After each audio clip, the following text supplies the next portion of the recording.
Russo-Ukrainian War didn't start in 2022. It started in 2014 with the political crisis that led to the Euromaidan protest and the first high-intensity battles. These videos will break down the genesis of the conflict, from the collapse of the Yanukovych regime to the brutal 242-day siege of Donetsk International Airport. Learn how the fight for the airport gave birth to the legend of the Ukrainian Cyborgs, who became a symbol of national resilience. To dissect and disprove the pro-Russian geopolitical narratives concerning the conflict in Ukraine, we must begin by establishing a rigorous, analytical, and legal framework. These narratives, often articulated by figures seeking to blame the West for the war, such as Donbass Dave, also known as Dave Smith, although they present a coherent, they are a flawed explanation centered on broken promises, political interference, and military provocation. The fundamental task of these videos' blueprint will be to deconstruct these claims by separating genuine or perceived historical geopolitical friction, which serves as context for the aggressor's mindset, from the unprovoked violation of international law, which defines the justification of the military action.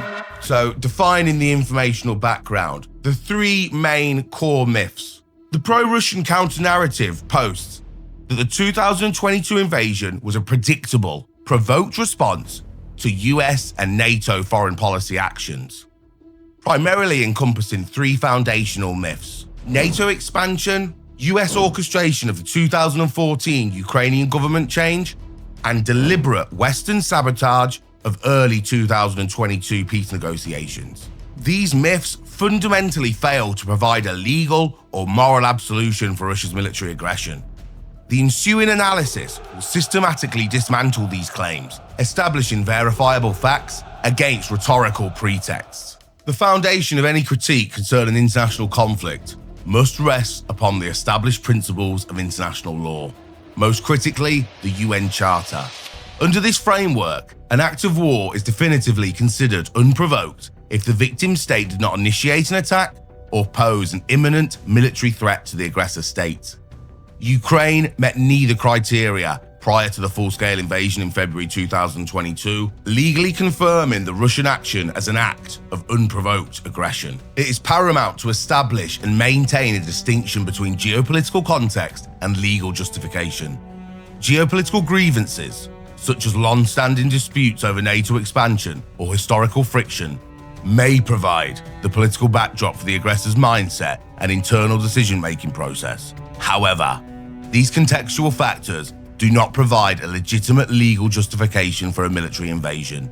To suggest otherwise is to attempt to legitimize the use of military force as a means of settling diplomatic disputes, a position that fundamentally undermines the entire post-1945 international order based on sovereignty and territorial integrity. A key technique utilized within the pro-Russian counter-narrative is the assertion that the Western portrayal of President Vladimir Putin is inherently contradictory, describing him as a madman and an existential threat, yet simultaneously asserting that he is losing the poorest country in Europe and getting humiliated. Analysts recognize this as a false dichotomy, designed to simplify a complex and dangerous reality. The reality is that authoritarian leaders, even when facing significant tactical military failures, such as the inability to seize Kyiv quickly or retain occupied territory, retain vast, strategic, destructive power. Most critically, Russia's massive nuclear arsenal. The observation that an opponent is simultaneously strategically dangerous and tactically incompetent is not a contradiction. It accurately defines a highly unstable and volatile threat profile. Furthermore, the Kremlin benefits from its leader being perceived as unpredictable and dangerous. Beyond strategic ambiguity, the Kremlin relies on state-level military propaganda to obscure core imperial goals. Putin's publicly stated motivations for the invasion, namely the denazification and demilitarization of Ukraine, are widely recognized as political pretexts. The rhetorical utilization of denazification functions to co-opt the potent Soviet mythology of the Great Patriotic War, validating the attack domestically while denying the modern Ukrainian identity and political legitimacy. This systematic denial of Ukrainian agency, asserting that Ukraine is an artificial nation whose political decisions are engineered by the West, serves as an ideological prerequisite for justifying imperial conquest. If Ukraine is not a real nation and its leadership is a Western proxy, then military intervention is internally validated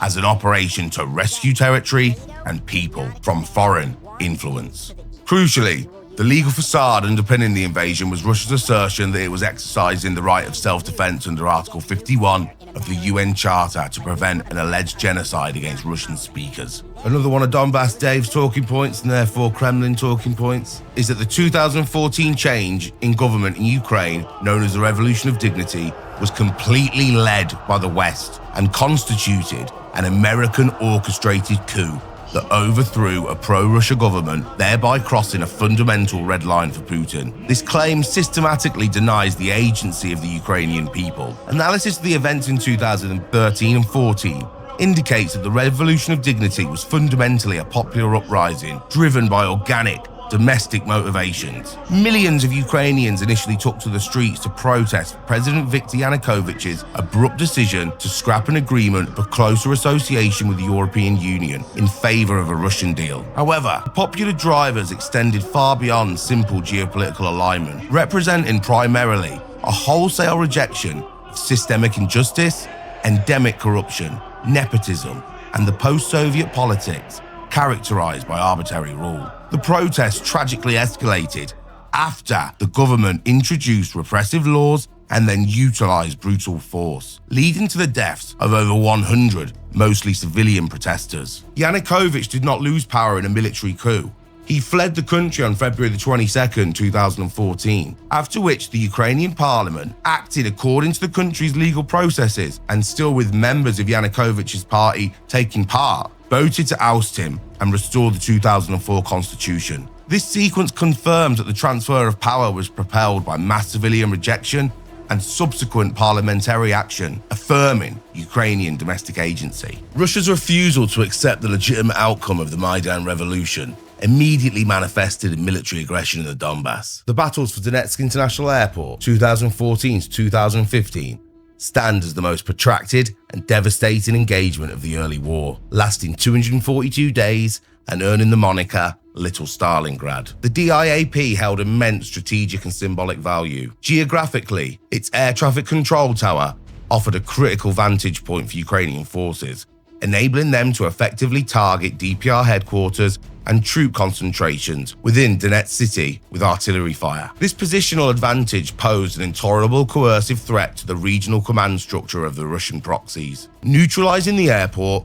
was an operational prerequisite for Russian strategic stability in the Donbass, confirming that a renewed, decisive assault was inevitable after the initial Minsk I ceasefire protocols failed. The protracted siege, lasting from September 28, 2014 until January 21, 2015, confirmed Russia's violation of the Minsk Protocol ceasefire. The offensive utilized organized battalion tactical groups, supported by overwhelming indirect fire superiority. Analysis of the conflict shows that the siege serves as a real-world testing ground for Russian conventional military doctrine, providing significant combat experience to nearly half of Russia's warfighting units, and setting the operational stage for the eventual full-scale invasion of 2022. The 2014 DIAP siege is thus a direct line connecting the refusal to acknowledge Ukrainian sovereignty to the subsequent invasion strategy. The defenders, known as the Cyborgs, demonstrated extraordinary resilience,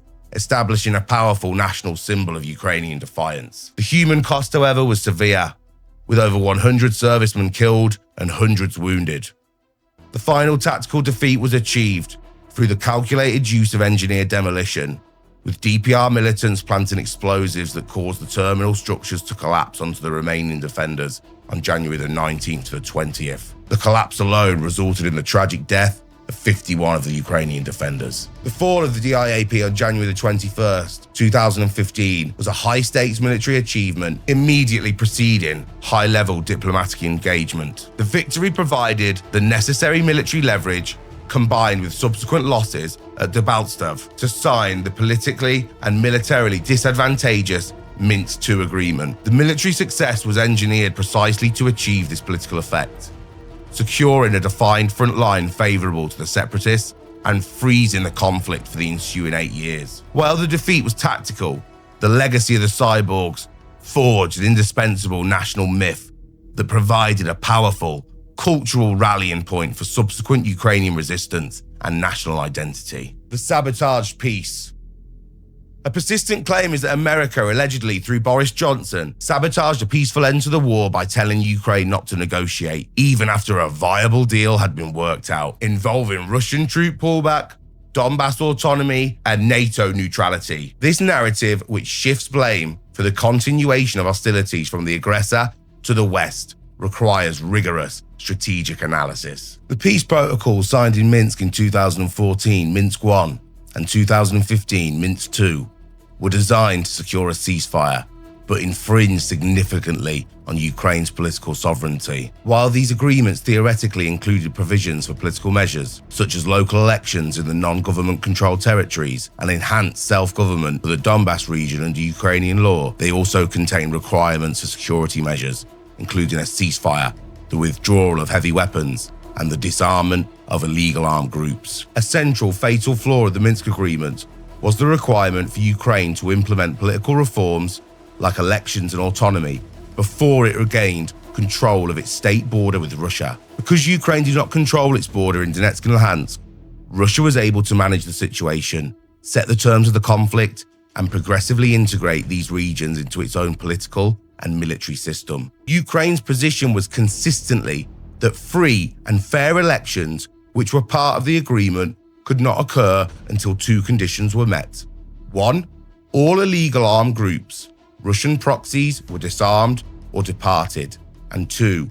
Ukraine regained full, sovereign control of its border. Russia consistently refused to fully comply with the disarmament and border control stipulations, effectively using the non-implementation of the political steps, which were deeply unpopular in Kyiv, as they were seen as a capitulation, as an excuse to maintain its military and political grip on the regions. The ambiguity and lack of concession from Russia meant the political solution was seen by many Ukrainians as a unilateral surrender of sovereignty, making the implementation of autonomy politically decisive and practically impossible. And here we'll go again, because there were negotiations in 2022. But let's see who's going to portray them fairly, me or Dangerous Dave. So negotiations did occur in March 2022, culminating in the Istanbul Communique, which outlined a framework for a possible treaty. The terms put forward by Russia included tactical concessions, specifically a troop pullback following their failure to rapidly seize Kyiv. However, these troop withdrawals were offered only in exchange for decisive, strategic political concessions. Ukraine ending its NATO membership plans, imposed neutrality, and guaranteeing autonomy for the Donbass region. But hang on, because wasn't this on the table in 2014 and Russia said no? So hang on, I smell a bit of, what's that in the air? What's that in the air? Russian shite, because none of them have got fucking indoor working plumbing. During the initial 2022 negotiations, Russia did not merely demand neutrality and territorial concessions, it imposed maximalist demands that would have functionally neutered Ukraine's ability to defend itself in the future. Russia initially demanded that the Ukrainian army must be reduced to a minimum of 50,000 people, including 1,500 officers. This reduction would have resulted in an army 5 times smaller than Ukraine's existing forces at the time. Ukraine must have also been prohibited from developing or deploying any missile weapons with a range greater than 250 kilometers. Analysts categorize the situation as a peace trap because these demands were strategically fatal for Ukraine. A settlement requiring Ukraine to forfeit its sovereign right to choose alliances, concede territorial control, and mandate a severely limited defense military capacity would have achieved decisive strategic outcomes that Russia failed to secure on the battlefield. Such a settlement would have institutionalized weakness, legitimized Russian aggression, and guaranteed future coercion by ensuring Ukraine remained strategically vulnerable without the necessity of a future full-scale invasion. The core analytical objection is that this negotiation occurred under duress, while Russia was illegally occupying a sovereign Ukrainian territory. Some of you have probably got a good number. And do you know what else came to light at this time? Begins with a B, ends in an A. The Bucha revelation. The moral catalyst for Kyiv's withdrawal. The reports that Donbass Dave suggested British Prime Minister Johnson discouraged Ukrainian President Zelensky from pursuing the agreement in April 2022. However, the hardening of Kyiv's position coincided decisively with the widespread international revelation of documented Russian war crimes and atrocities in newly liberated occupied areas such as Bucha. Atrocities fundamentally alter the moral and political calculus of negotiation. The moral shock caused by the documented war crimes significantly reduced the domestic and the international political viability of granting Russia substantial political and territorial concessions. Once a state commits documented large-scale war crimes, the cost, political, moral, and strategic, of granting concessions increases exponentially, making the peace trap politically radioactive for the Ukrainian leadership, irrespective of Western diplomatic pressure. The narrative of Western sabotage conveniently shifts responsibility for the continuation of the war away from Russia's illegal military conduct and maximalist demands and onto Western diplomatic interference. This projection tactic attempts to cast the West as warmongers and deflect blame from the aggressor. The analytical conclusion remains that the only genuine sabotage to peace came from the Russian terms designed to institutionalize Ukrainian weakness and reward aggression, not from the refusal of sovereign leadership to accept a disadvantageous treaty. Okay everyone, for this part of the video I'm going to leave it for the Genesis side.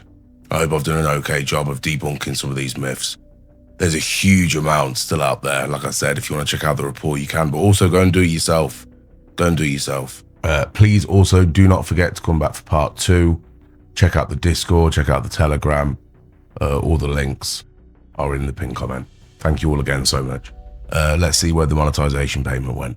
I'm excited to share that the channel's recently sent a monetization payment to help fund Ukrainian snipers on the front line. This is a brilliant, vital use of these funds. Snipers operate at the most critical points of defense. The core equipment they need, specialized optics, thermal gear, communications, is incredibly expensive and often life-saving, but a small amount can make a huge difference. The specialized ammunition these snipers rely on averages around £1.50 per bullet. Think about that. For the cost of a single coffee, you can directly contribute several rounds of life-saving defense. By supporting this, we are directly contributing to their ability to defend their country, maintain crucial surveillance, and protect their frontline personnel. Every pound goes towards precision and protection for those facing down a brutal, unprovoked war. This donation was a start, but the need is ongoing. If this cause resonates with you and you want to help me join in supporting them, it's easy to get involved. I've placed a direct link to the fundraising individual in the description below. You can see their work, learn more about what they are funding, and make a contribution of your own. Thank you again for making this channel a place where views can translate into real-world impact. Let's keep making a difference, one video at a time. І багато такого всього в нашій внутрішній кухні. Дійшла справа, чи дійшла черга розмови про волонтерів. І от він мене спитав, чи ти знаєш Юрія Павловича Чорноморця? Кажу, звичайно, я його не просто знаю, ми познайомилися ще в травні 22-го року, і я вважаю його своїм другом, побратимом. А він сказав, це свята людина. І в мене прям така гордость мене взяла за те, що ми давно знаємося, давно дружимо. І я розумію, що за ним, чи для нього, я б, напевно, сходив і в пекло. І це не просто слова, це дійсно так. Тому всім, хто допомагає Юрію Павловичу, велика подяка і респект.